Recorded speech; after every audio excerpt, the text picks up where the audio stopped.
everyone, welcome back to Skill Buzz. So in this video we are going to learn how can you master public speaking. इस video में हम ये जानेंगे कि अगर आप बिल्कुल ही बिगिनर हो या फिर आपने पब्लिक स्पीकिंग करी हुई है पर आप सक्सेसफुल नहीं हुए या फिर आप एक इंटरमीडिएट लेवल पे भी हो तो आप कैसे अपने आप को बिल्कुल परफेक्ट बना सकते हो। ऐसी कौन सी छोटी छोटी सी टिप्स हैं जिसको फॉलो करके आप बहुत अच्छी पब्लिक स्पीकिंग कर पाओगे और वो जो डर है ना आपको स्टेज का वो बिल्कुल ही मिट जाएगा। So without any further ado let's begin. The first thing that you need to do is breathe. तो जब हम घर में परफॉर्म करते हैं मतलब घर में प्रैक्टिस करते हैं तब तो हम बहुत कॉन्फिडेंट होते हैं, लेकिन जैसे हम स्टेज पे जाने वाले होते हैं या स्टेज पे पहुंच जाते हैं तब हमें बहुत घबराहट होती है, हम बहुत ही ज्यादा नर्वस हो जाते हैं। ठीक है, उस टाइम पे हमारे माइंड में इतनी सारी चीजें चलती हैं कि यहाँ सामने कौन कौन लोग बैठे हैं, वो मुझे जज करेंगे, क्या मैं कुछ भूल गया या भूल गई तो क्या होगा। तो उस टाइम पे आपको क्या करना है, स्टेज पे पहुंचने से पहले या फिर आप स्टेज पे पहुंच गए हो तब भी आप थोड़े सेकंड्स के लिए ब्रीदिंग प्रैक्टिस कर सकते हो। कैसे? You have to breathe in through your nose and then breathe out through your mouth. बस आपको ये ही करना है, 2-3 बार करोगे, थोड़ा ध्यान से आंख बंद करके कर लेना, तो उसके बाद आपका माइंड काफी रिलैक्स हो जाएगा। आपके माइंड से जो टेंशन है ना वो थोड़ी सी कम हो जाएगी और वो आपको हेल्प करेगी चीजें याद रखने में।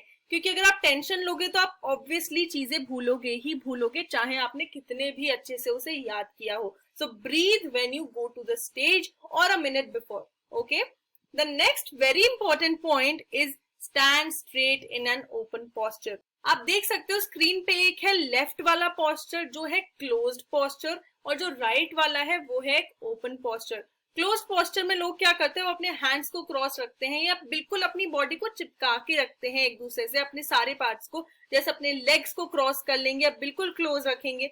इस चीज से ना आपका कॉन्फिडेंस कम दिखता भी है और कम आता भी है। ठीक है, तो अगर आप अपने हैंड्स को थोड़ा ओपन रखेंगे, लेग्स को थोड़ा सा ओपन रखेंगे, अपनी बॉडी को थोड़ा सा ओपन अप करेंगे अपनी पब्लिक के सामने, तो तब आपका कॉन्फिडेंस लेवल काफी इंक्रीज खुद ही हो जाएगा। सेकेंड थिंग क्या होगी, पब्लिक को भी आपका कॉन्फिडेंस दिखेगा, आपकी बॉडी लैंग्वेज में दिखेगा। तो इसलिए कभी भी जब आप पब्लिक स्पीकिंग कर रहे हो तो क्लोज्ड पोस्चर में ना खड़े हो, सिर्फ ओपन पोस्चर में ही खड़ा होना है। ठीक है, इससे एक और चीज होगी, जो आपकी ऑडियंस है ना उससे आपके साथ कनेक्टेड भी फील होगा। इमेजिन करो अगर कोई इंसान क्लोज्ड पोस्चर में खड़ा है या खड़ी है तो उसके बाद आपको क्या फील होगा कि वो खुद में ही कॉन्फिडेंट नहीं है। वो जो भी आके स्टेज में चाहे बिल्कुल एक बार में सब कुछ बोल भी दे पर फिर भी हमें कनेक्टेड फील नहीं होगा, हमें लगेगा कि वो सिर्फ एक स्क्रिप्ट है जो रीड कर रहे हैं और रीड करके वो जा रहे हैं। अगर हम ओपन पोस्चर में खड़े होंगे तो हम थोड़ा कनेक्टेड फील कर पाएंगे उस स्पीकर से। The third point is greet and interact with your audience. अब ऑडियंस को ग्रीट करना और उनके साथ इंटरैक्ट करना बहुत इंपॉर्टेंट है। अगर आप सोचो आप पब्लिक स्पीकिंग करने जा रहे हो, फॉर एग्जाम्पल अगर आप कोई स्पीच दे रहे हो, तब हो सकता है आपको इतना इंटरैक्ट नहीं करना पड़े but you should still greet them. और दूसरी चीज, अगर आप एंकरिंग कर रहे हो, होस्ट कर रहे हो किसी इवेंट को और आप किसी ऑडियंस में किसी से भी इंटरैक्ट नहीं करते हो तो वो जो होस्टिंग है या वो जो एंकरिंग है वो बिल्कुल फेल मानी जाएगी। क्यों? क्योंकि वो आपका इवेंट जो है ना सिर्फ वन साइडेड लगेगा, वो ऑडियंस के साथ कनेक्ट ही नहीं कर पाएगा। ठीक है, तो सबसे पहले जब आप स्टेज पे जाते हो तो अपने ऑडियंस को ग्रीट करो, उन्हें बोलो hi everyone, how are you all, I am feeling very great, I am feeling glad that I got this opportunity to come in front of you guys and I hope you all are as excited as I am right now. And then you can ask some questions that how are you feeling right now? What do you think about this event? What do you think about the topics that we're going to talk about today?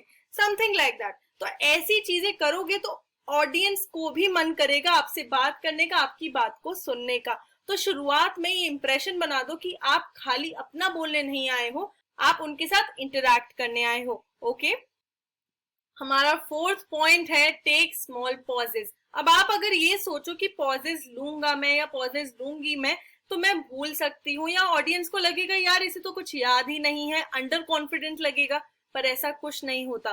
Possess का मतलब ये नहीं है कि आप 1 minute तक चुप हो जाओ, इसका मतलब ये है कि आपको करना ये है कि जब आप बोल रहे हो तो एक सब टॉपिक अगर खत्म हो, अगर आपने एक चीज के बारे में बता दिया है जो एक छोटा पोर्शन है आपके पूरे मटेरियल का, तो आप 5 to 7 सेकेंड्स का पॉज लोगे। उस पॉज में ऑडियंस भी आपकी बात को प्रोसेस कर पाएगी, आपने क्या बोला उसे समझ पाएगी।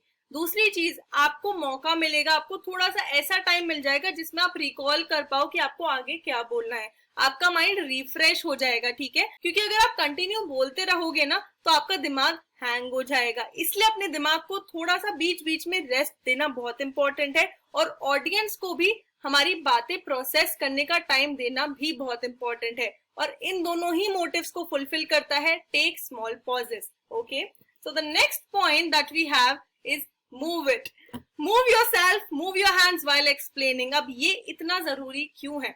अब जब हम पब्लिक स्पीकिंग कर रहे होते हैं, इतने सारे लोगों के सामने होते हैं, तो ज्यादातर हमें एक पोडियम मिलता है, हम एक जगह पे खड़े रहते हैं। कभी कभी वो पोडियम नहीं होता, जैसे हम किसी इवेंट की एंकरिंग कर रहे हैं, होस्टिंग कर रहे हैं, तो हमारे पास पूरा स्टेज होता है। बट लोग गलती क्या करते हैं, वो सिर्फ एक ही पॉइंट पे खड़े रहते हैं और कंटिन्यूअसली उसी पॉइंट पे टिके रहते हैं पूरी स्पीच के दौरान, पूरी पब्लिक स्पीकिंग के दौरान। लेकिन ये चीज ना थोड़ी सी गलत हो जाती है। क्यों? बिकॉज आप सेम जगह पे खड़े रहोगे ना, तो पहली चीज तो क्या होगी, आपके पैर सुन हो जाएंगे, और थोड़ी देर बाद यही चीज आपको परेशान करने लगेगी और आपका माइंड भटकेगा आपकी स्पीच पर से, ठीक है। सेकेंड थिंग क्या होती है, आपकी जो बॉडी है ना रिलैक्स स्टेट में नहीं होती। अगर आप एक ही पोजिशन में 1 घंटे तक या आधे घंटे तक या 15 मिनट तक भी खड़े रहोगे तो आपकी बॉडी आपको अनईजी फील करवाएगी, आपको लगेगा आप कहीं पे स्टक हो, ठीक है। लेकिन अगर आप मूव करते रहोगे तो आपको बहुत बेटर फील होगा, और ऑडियंस को भी ये चीज बुरी नहीं लगेगी, उन्हें ये चीज रियलाइज नहीं होगी, क्योंकि जो एक्शन है ना मूविंग, वो हमारे को इंटरैक्टिव भी दिखाता है। अब मूविंग आपको करनी कैसे है? फॉर एग्जाम्पल, आपके पास पूरा स्टेज है तो आप इधर से उधर घूम सकते हो बात करते हुए, वो बहुत अच्छा दिखता भी है और आपको भी रिलैक्सेशन मिल जाता है। सेकेंड थिंग, अगर आपको पोडियम मिला है, एक ही जगह पे खड़े रहना है, तो आप क्या कर सकते हो, आप एक स्टेप आगे या फिर एक स्टेप पीछे थोड़ी थोड़ी देर में ले सकते हो। ये नहीं कि आप पूरे टाइम आगे पीछे कर रहे हो, क्योंकि उसकी वजह से ऑडियंस को बहुत अजीब फील होने वाला है कि आप इतना क्यों चल रहे हो। लेकिन हाँ, थोड़ी थोड़ी देर में, मतलब 4-5 मिनट में आपको ऐसे मूवमेंट्स करने हैं, थोड़ा सा एक स्टेप आगे, थोड़ा सा एक स्टेप पीछे, जिससे आपकी बॉडी मूव करे, आप कंफर्टेबल हो जाओ और आप फ्रीज ना हो।